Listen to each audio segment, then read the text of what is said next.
મંદિરોમાં દર્શને જાઉં છો તોય દોડા દોડ અહીંથી અહીં મૂર્તિની આમાં બેસીને પાછી વૃત્તિ વાળીને એના અધ્યાત્મ ભાવમાં ચિંતન કરવું એ કોઈ શીખતું નથી ભાઈઓ. તઈ પ્રભુને મેળવવા છે એ પૈસે નહીં મળે. ગમે એટલા પૈસા દઈ દેશો તો એનો જરાક પુણ્ય ને સંસ્કાર થાય, કલ્યાણ નો થાય. કલ્યાણ તો જેથી પાછી વૃત્તિ વળશે, માયાના ભાવથી છૂટશું ત્યારે કલ્યાણ ની વાત.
વાલા સંતો અને વાલા હરિભક્તો,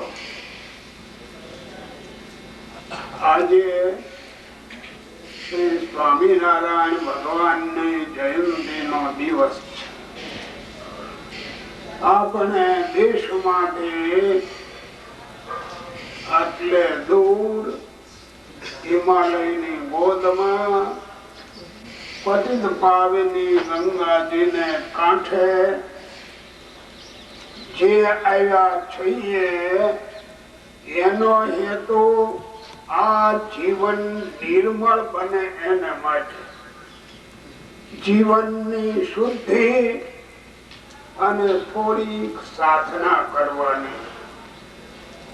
સાધના એટલે પગથિયા જેમ ચડીએ એમ ઊંચે જવાય છે. સાધનામાં ભગવાનની આજ્ઞાઓ છે. એક એક પળાતી જાય તો ઊંચે ચડી જવાય છે. અને એને માટે નિષ્કુળાનંદ સ્વામીએ લખ્યું છે, લડથડતા ને લાકડી. શરીર નો હલી શકતું હોય એટલે લાકડીને ટેકે ચાલે છે. આ જગતમાં ભગવાન પાસે જવું છે, એને ટેકો તો જોશે. એ લાકડી પણ જરા મજબૂત જોઈએ. એટલે સાચા સંતનો સંગ પ્રસંગ, એના સમાગમે કરીને ટેકે ટેકે ઊંચે ચડી જવાય છે.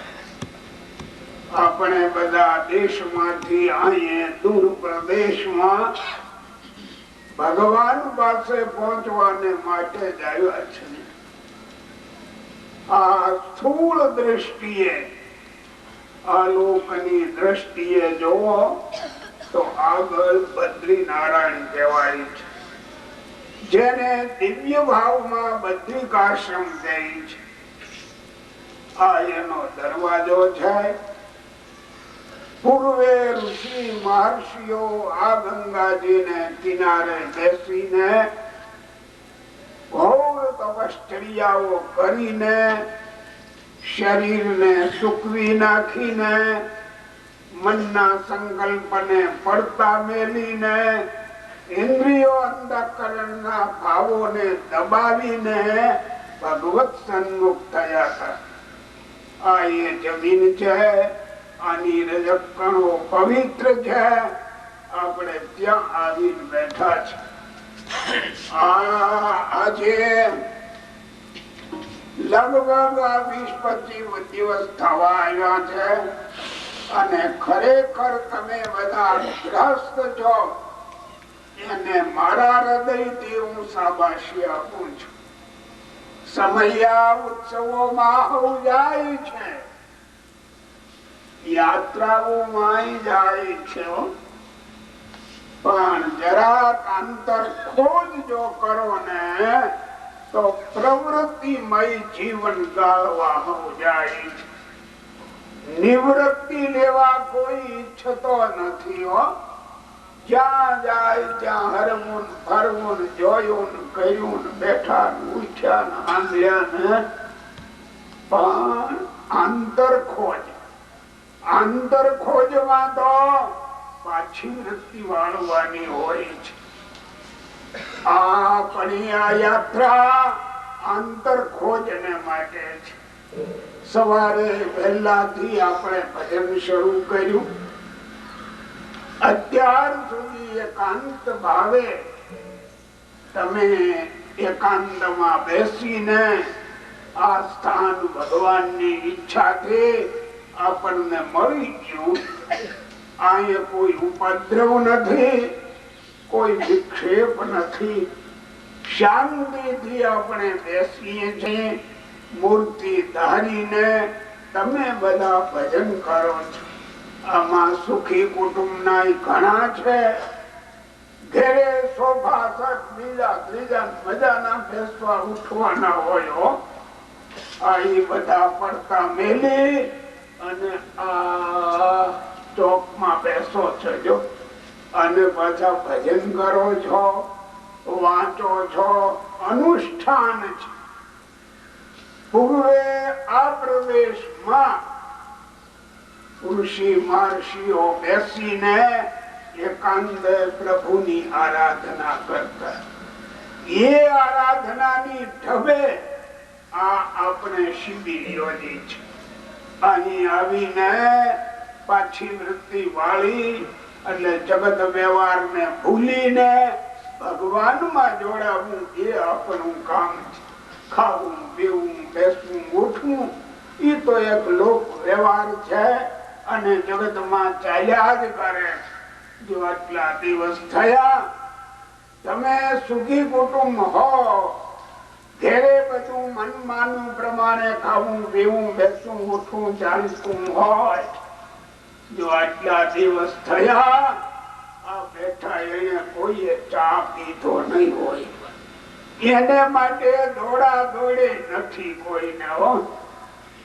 નાવું ધોવું પૂજા પાઠ કરી કા ભજન. અને વાંચન. વાંચન અનુષ્ઠાન છે. પૂર્વે શ્રીજી મહારાજ પ્રગટ થવાના થયા ત્યારે વૃંદાવનમાં ઋષિઓ ભેળા થયેલા, એને અનુષ્ઠાન કર્યા હતા. બદ્રિકાશ્રમમાં પણ ભેળા થયા હતા.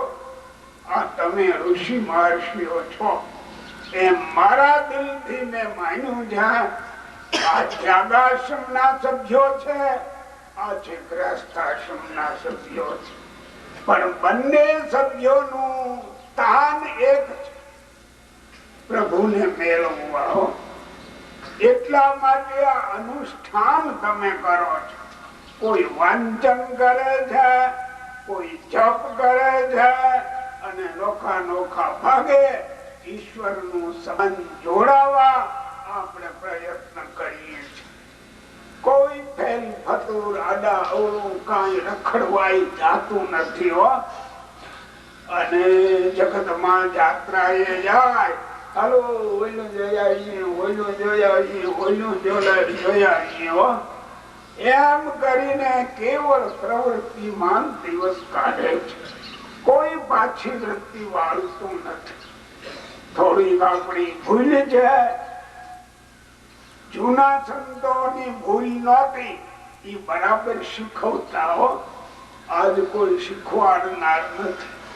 મંદિરોમાં દર્શને જાવ છો તો દોડા દોડ અહીંથી અહીં અહીંથી અહીં હો.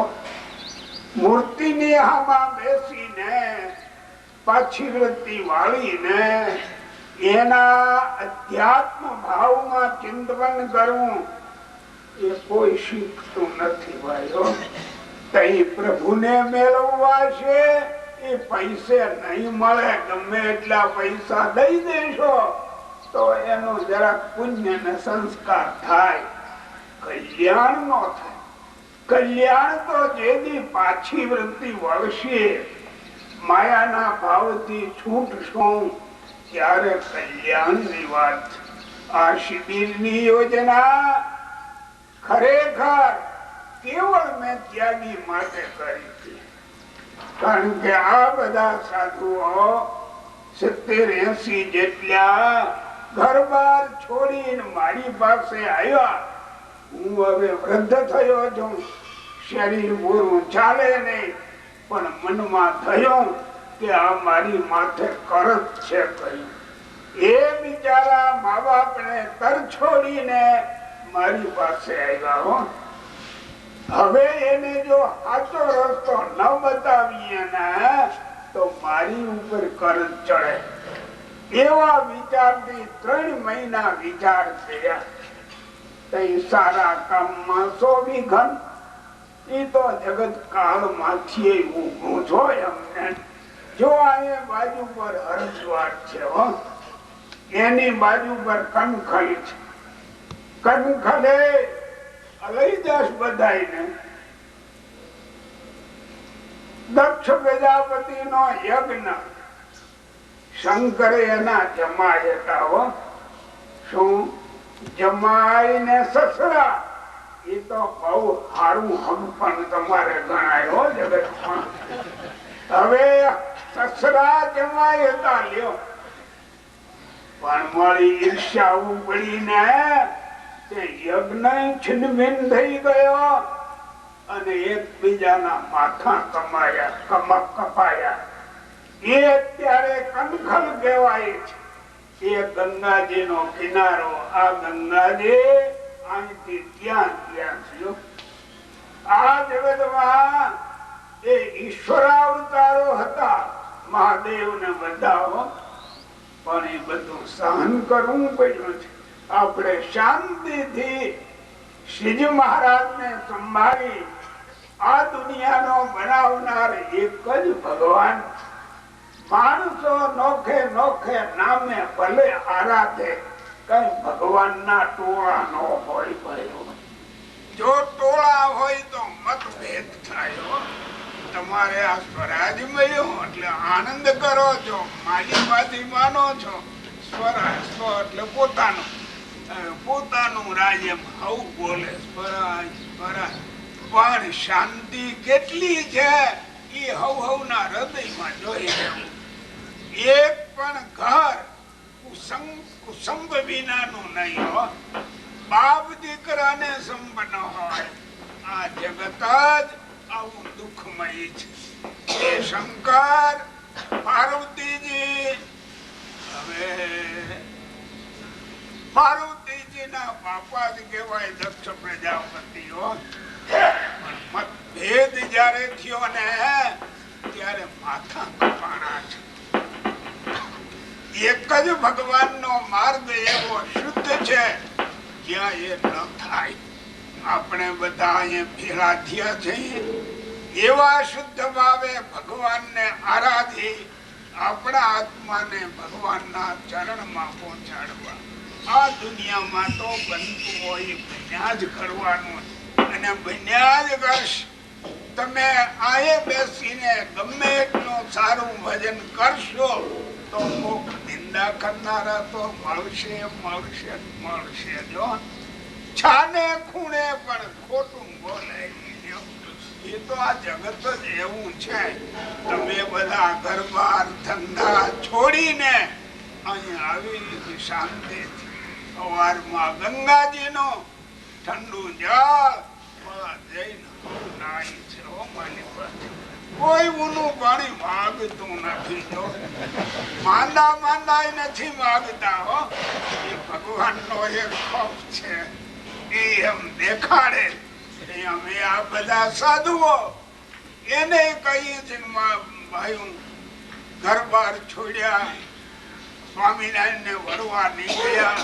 હવે ક્ષુદ્ર પદાર્થ મામૂલી વસ્તુ એમાં માલ માની અને એમાં જીવન બગાડવું ખૂબ નકામી વસ્તુ છે. ભગવાનમાં જોડાવું એ જ સાચું છે. પણ જગત જોડાતું નથી અને ખોટે રસ્તે દોડા દોડી કરે. જો એનું કઈ જ્ઞાન થાય, કઈ પાછા વળતા શીખે, એ અમારું ધ્યેય છે. પાછું વળવાનું તો બહુ છે. જો આમાં જુવાની ઉંમર જેને હોય ને એ જુવાની નો ભાવ આવ્યા વિના રહી જ નહીં. ડાયો માણસ જુવાની ના ભાવ ને દબાવે છે. વાત વાતમાં પણ વેગમાં ચડી જાય છે. મનના સંકલ્પમાં વેગમાં ચડી જવાય. વેગમાં ન ચડાય. વેગ એક રાખો, મારે જવું છે પ્રભુની પાસે. એ પગથિયા ચડવાના છે અને ત્યાં પહોંચવાનું.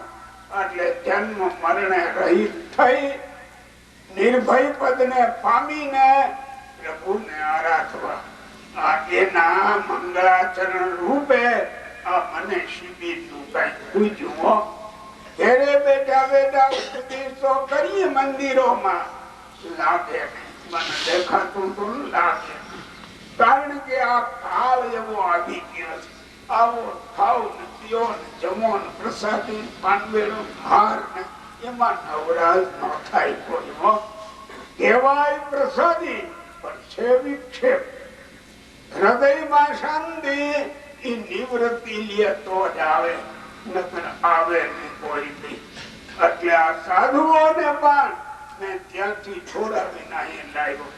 આરંભમાં તો તમને વાંચવામાં આખરું પડ્યું હતું કે મેં લખાયેલું કે હવની ભેટે આવજો, ખાવાનું નહીં મળે. એટલે મુંજાઈ ગયા તા કેટલાક.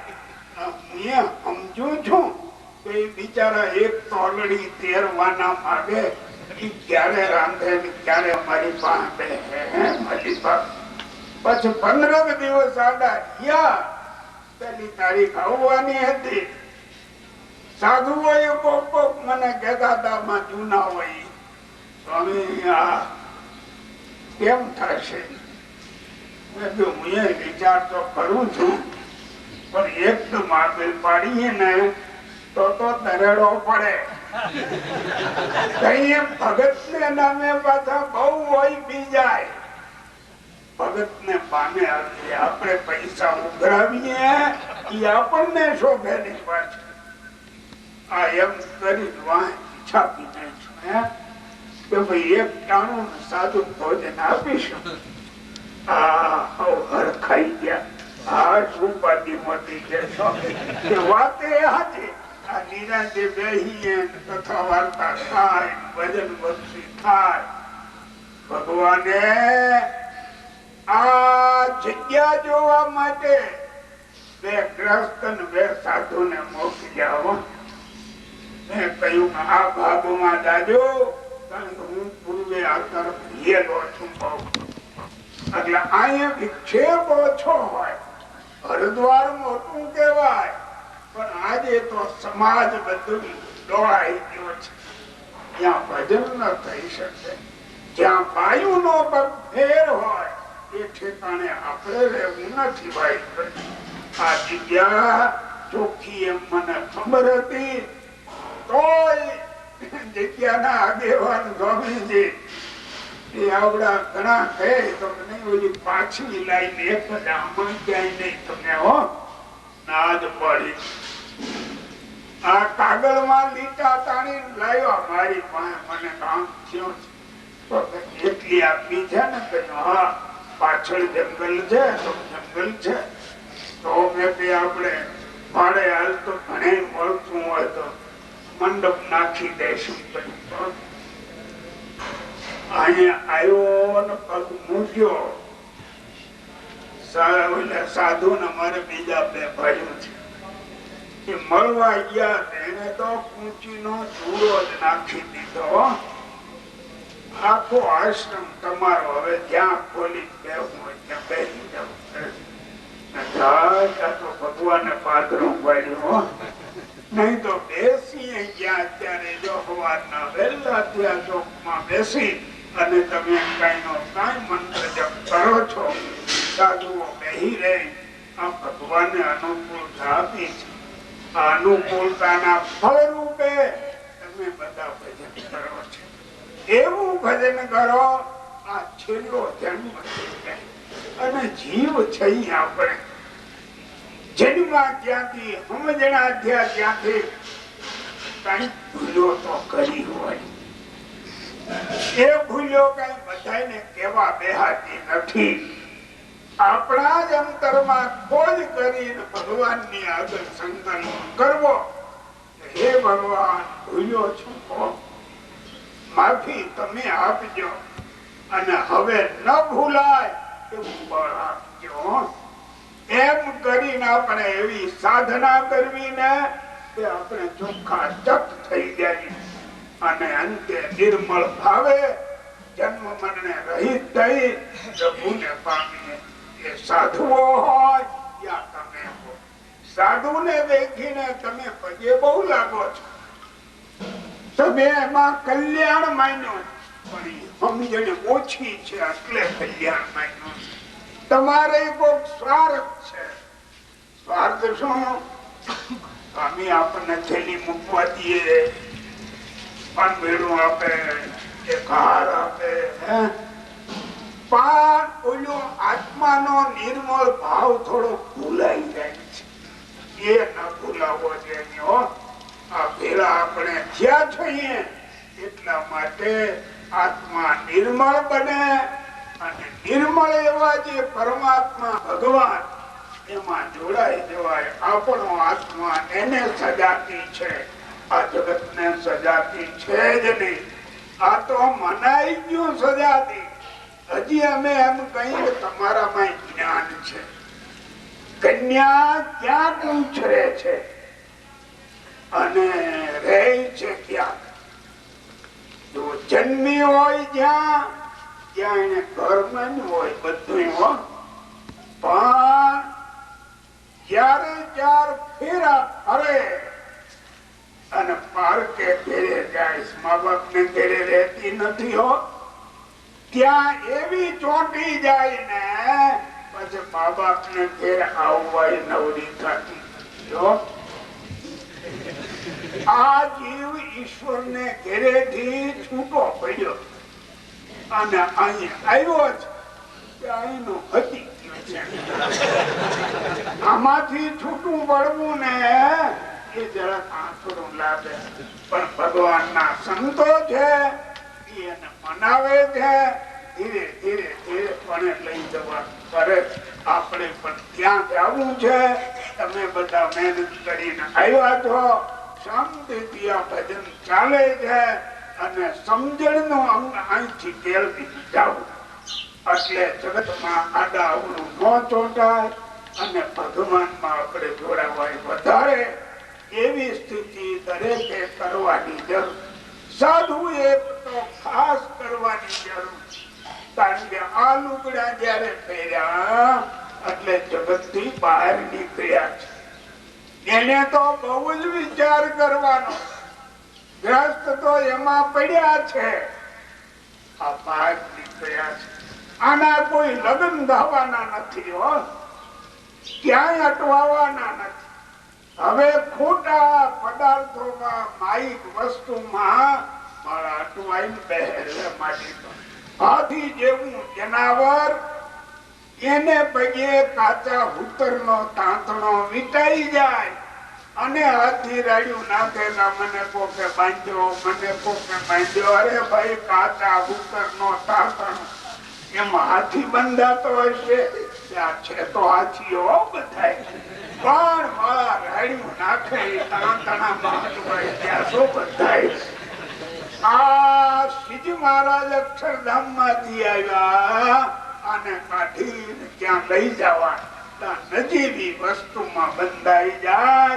એ ત્યાગી કઈ રીતે, સાધુ કઈ રીતે, એ બીજાનો કેમ ઉદ્ધાર કરશે?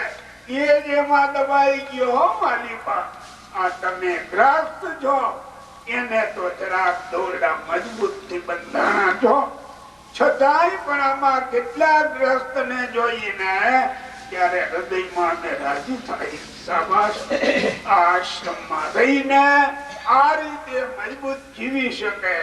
ભગવાન એનું હંમેશા કલ્યાણ કરે એમ કરી અને હૃદયમાં રાજી થઈ જવાય. હવે આટલા દિવસ થયા, હવે ગણતરી ના દિવસ છે અને મારો એક સંકલ્પ પહેલાથી હતો, પૂરો કરતો આવું છું, પૂરો થઈ જશે. ત્યાંથી નીકળ્યો ત્યાર પછી નક્કી મેં, અને તે સાચી વાત, આ ભગવાન લુગડા ધારી સંતો માત્ર એ રામાનંદ સ્વામી, આત્માનંદ સ્વામી, સંતદાસજી જેવા એનો પરિવાર છે. તમે બધા તનુ ઋષિ, મરીચ્યાદી ઋષિઓ એનો પરિવાર છો ભાઈ. બે ભગવાનના ડાબા જમણા હાથ છે. મારા મનમાં આ શિબિરમાં મારે બેયની પૂજા કરવી, એટલે મારી સેવા થઈ જાય. તમારી બેયની આ ભાગ અને આ ભાગ, ડાબું જમણું બેય છે, એની પૂજા મારે કરવી. તે અત્યારે કરતો આવું છું અને આજે આ નવા આવ્યા એટલાની પૂજા મારે કરવી પડશે. સાધુમાં નવા નથી આવ્યા, પણ ગ્રસ્ત વિભાગમાં નવા આવ્યા છે, એની મારે પૂજા કરવી પડે. કારણ કે એ એના અંશ છે, એની વિભૂતિ છે, એમાં મારું કલ્યાણ રહ્યું છે, માટે મારે એની પૂજા કરવી છે. સહજાન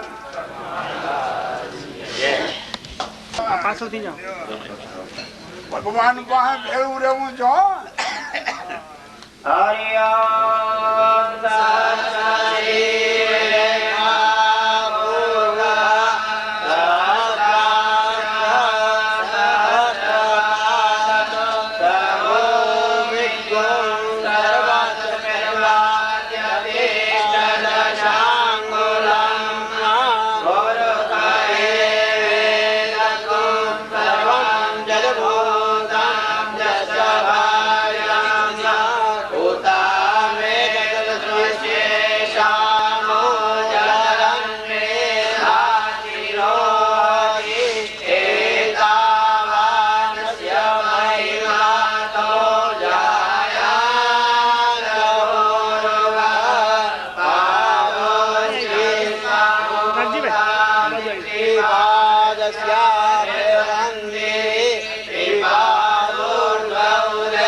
Santo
જે ભક્તોને લીલા અને સાકર આપવામાં આવી છે એ સાકર ખાસ સાચવી રાખે, ઘરે લઈ જાય અને બીજી સાકર અંદર ભેળવી અને દરેક ભક્તોને એ ઘરના સભ્યોને પ્રસાદ મળે એ પ્રમાણે સાચવી રાખવાની.